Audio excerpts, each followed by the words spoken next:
नमस्कार, हामी रेडियो बन्देपुर 88.8 मेगाहर्जमा छौँ यतिखेर।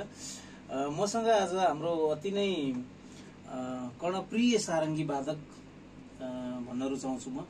धेरै अगाडिदेखिको हामीले संगत गरेको दाई एक बहादुर गन्धर्व दाई हुनुहुन्छ। उहाँको सारङ्गी हामीलाई धेरै अगाडिदेखि नै असाध्यै सुन्दै आएको भएर होला सायद उहाँ असाध्यै पर्फेक्टली सारङ्गी बजाउनुहुन्छ। उहाँको सारङ्गी सुनेर मोहित नहुने सायद मान्छे कोही पनि छैनन् होला।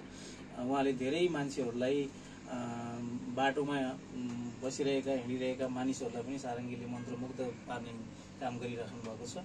उहाँ त्यति मात्रै होइन, उहाँ एउटा राम्रो सारङ्गी आफै बनाएर सारङ्गीको व्यापार पनि गर्नुहुन्छ।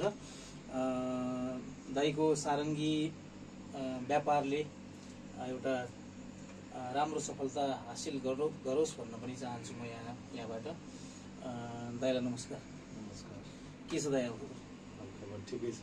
सारङ्गी आजभोलि कतिको छ, यसको व्यापार कतिको राम्रो छ? ठिकै छ। अनि हाम्रो रेडियो बन्दीपुरको स्टेसन म्यानेजरलाई पनि सारङ्गी सिकाउनु भएछ नि त तपाईँले? हजुर, जानिसक्नु भयो? सिक्दैछ। अनि मलाई कहिले सिकाउने? अब हजुरलाई नि अब टाइम मिलेर सिकाउने। त्यसो भए हामी आज एकछिन रमाइलो गर्छौँ है? हुन्छ। एउटा गीत गुनगुनाऊ। हुन्छ। दिन दिनै हुनी थियो भेटा, हुनी थियो भेटा, मैले जस्तै तिमीले नि सम्झेका फुलमा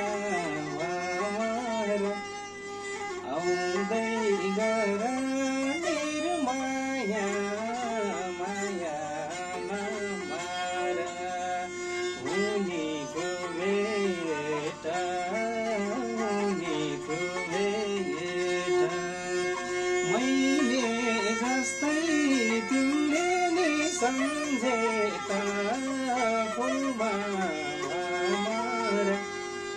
आउँदै गर